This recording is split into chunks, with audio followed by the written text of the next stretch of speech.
So hi everyone, my name is Alex in case you don't know, and today I'm going to present this paper, which is the internal wave and mixing in the Arctic Ocean. So first, what is the internal wave?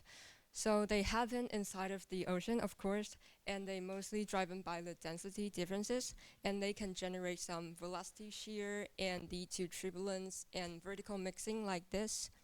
And for the goal of this paper, we want to estimate the total heat flux that caused by internal waves in the Arctic Ocean of the Atlantic water. So why we choose the Atlantic water to estimate the heat flux? It's because of it is the main resource of the heat at the Arctic Ocean.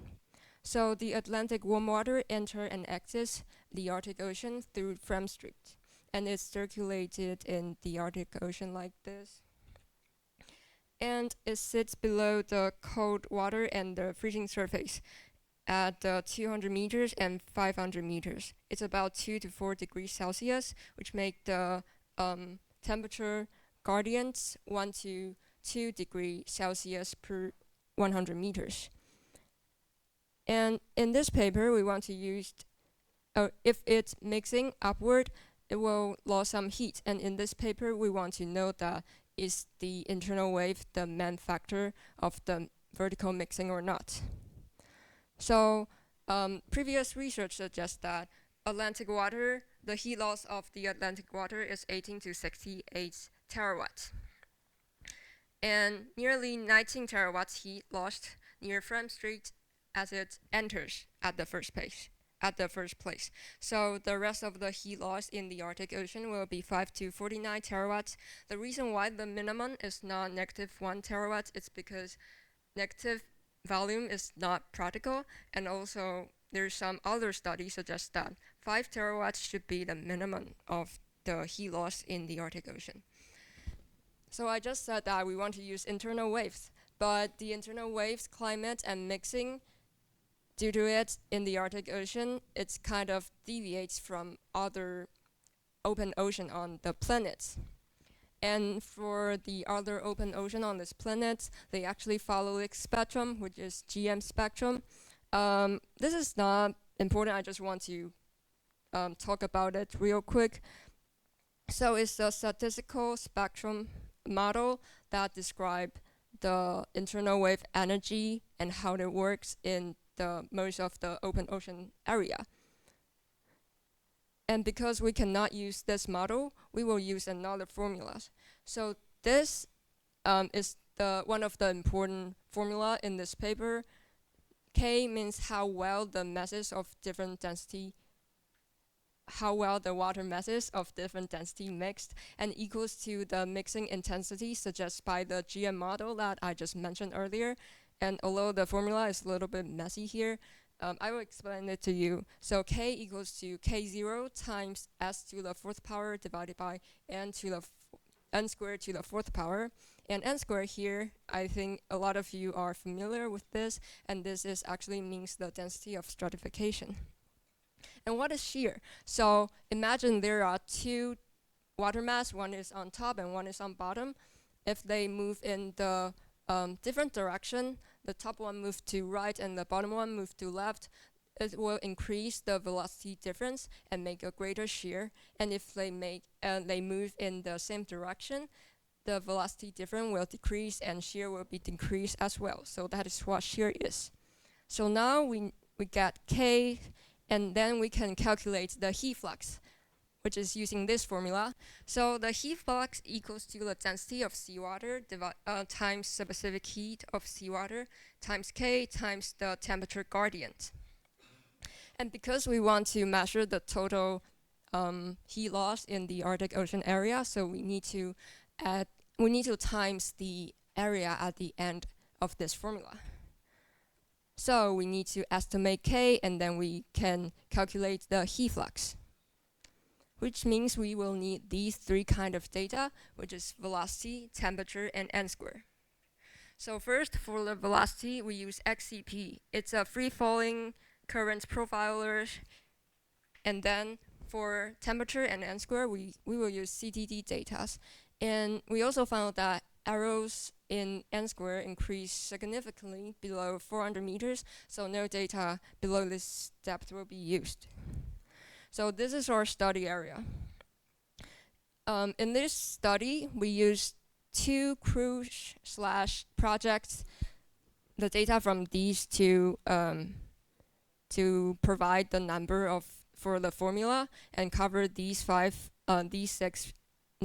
regions. So the first is the cruise polystyrene. And the first profile we are going to look at is like the blue one. So this is the n square and s square profile.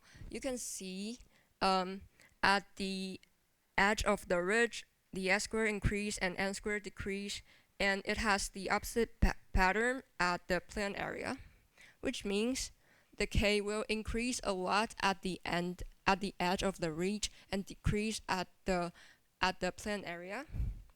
And then this is another profile at the same cruise. So again, at the edge of the plateau, s square increase and n square decrease, which means the k value will be maximum at here. And then we're going to look at this project named MESEX. So it studies these three areas, which is East Greenland, Molit, and Yermak. So this is the s square and n square profile, but I think it's kind of low quality, so let's just look at the k. So again, when the topography has a lot of change and stuff, the k will increase, which means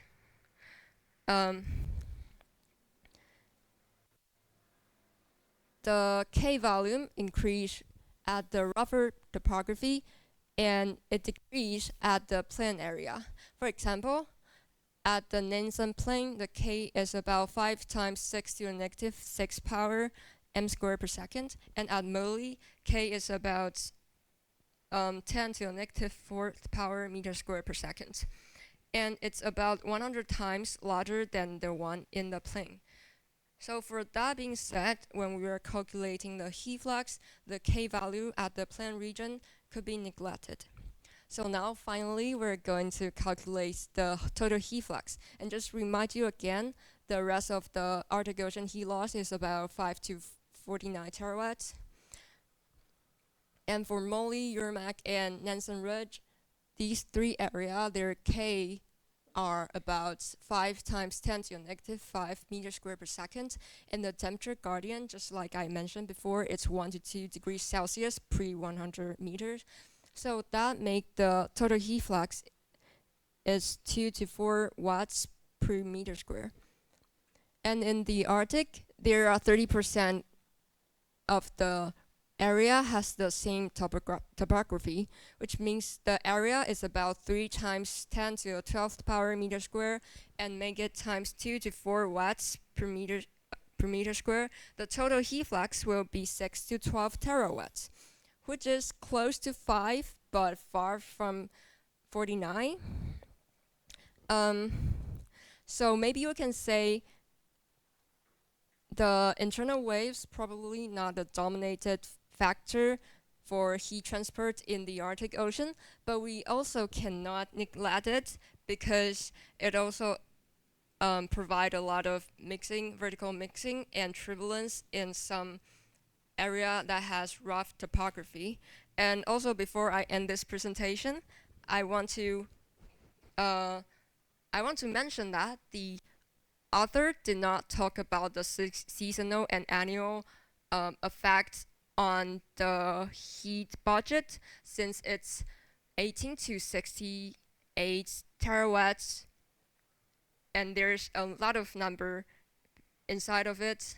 For the range that is that large, I think there must be a lot of interannual or seasonal effect in it. So maybe, I think this is only my opinion, I think maybe at some season, internal waves might be the key factor of the heat transport, and in some season it's not.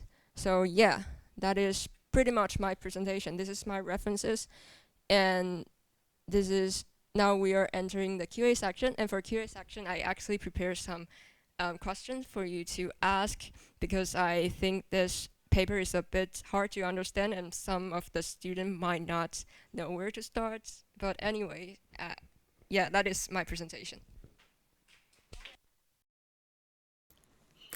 So overall, I think Alex's talk had some weakness. The first thing was her talk speed was a little bit too fast and somewhat monotonous. And because her talk had a lot of technical details that made her talk difficult to understand. And another issue is her talk had very few images, therefore that also made her talk uninteresting. So let's go through her slides. So first of all, in her first slide, she talked about introduction. She tried to introduce internal wave. However, based on the sentence on the slide, happen in the ocean, not at the surface, and also based on this image, it is very difficult for us to understand what exactly internal wave is. Therefore, next time, please provide a better introduction regarding the nature of internal wave and also why we should care about internal waves. And also, please in the talk 2, add the slide number here. And then here she threw out the purpose of the study at an early stage. Estimate the heat flux caused by internal waves of the Atlantic water. However, we still had the impression that the topic was about Arctic Ocean. Therefore, that started to give some confusion. So are you trying to talk about the Atlantic Ocean or the Arctic Ocean? And and I think she should try to emphasize that in her next slide where she showed this map. In fact, I think she can show her purpose here, which had only one sentence together with this map. This map is probably the best image in this figure, in this talk. So in this talk, she talked about the Atlantic water and its influence on in the Arctic Ocean. It's a very important map. And here, however, unfortunately, during her talk, this map was only displayed very shortly. And also, she talked about France Strait, but she didn't guide it as well. The location of the France Strait and the F and the S here should be capitalized. And I think compared to this figure is too complicated, so she can remove it next time and spend more time discuss this map. And this cartoon is also nice because she showed that the Atlantic water after entering the Arctic Ocean is somewhat subducted to the subsurface. So try to spend more time and take your time, talk slowly and to introduce this figure. And here she started to have this kind of technical slides where she displayed a lot of numbers. However, it is very difficult for the audience to digest so much number. The best strategy is to display this number directly on the map. Okay, because here she can show where the France Strait is and what is the heat loss at the France Strait, and then what is the heat loss here. Okay, because here she has this number. And please pay attention that the power value here should be superscript. So here she repeated her purpose of the study, which is nice because now we know better what is the relationship between the Atlantic water and the Arctic Ocean. And then she had this complicated sentence where she said that the blah, blah, blah differ from typically found in other locations. And she spent one slide talking about this GN spectrum. However, this kind of very general introduction didn't really help us. And then she later said that she will use other formulas. So in my opinion, she didn't need to have this sentence and have this slide, she can just introduce the formula. Okay, and the formula here was somewhat poorly presented, because whenever I see this kind of long description of these parameters, I simply stop listening. Instead, this one is better introduced, where she used a cartoon to introduce what does it mean by greater shear and what does it mean by lower shear. So I would suggest that next time she can try to use this kind of strategy to introduce S and N, and ideally also K. And for K0, she can just briefly introduce it as reference diffusivity. That would be good enough. And then she tried to connect. And what was missing in this formula is she didn't tell us the relationship of K, which might be the ultimate purpose of this formula, to internal waves. So there's no connection between K and internal wave. Next time, please build the connection. And then here she moved one step forward to from K to heat flux. Next time, it would be good to emphasize that in order to calculate the heat flux, you need K, you need temperature, then that would be good enough. You actually don't need to show this complicated introduction. Okay, that's a reiteration of the formula. That's okay. So that's what I said. You use this equation to introduce what is the parameter needed, and then she moved on to introduce the instrument.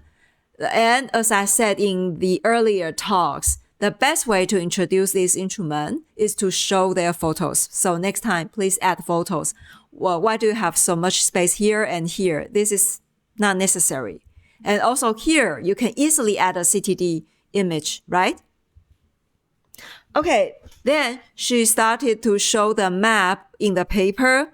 Unfortunately, as a person who has never been in Arctic, I don't know where I'm looking at. So next time, please refer to this nice map. I really like it. Please refer to this map or any other better Arctic map where you show Greenland.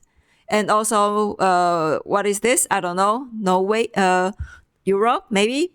Show location where we recognize. Okay? And then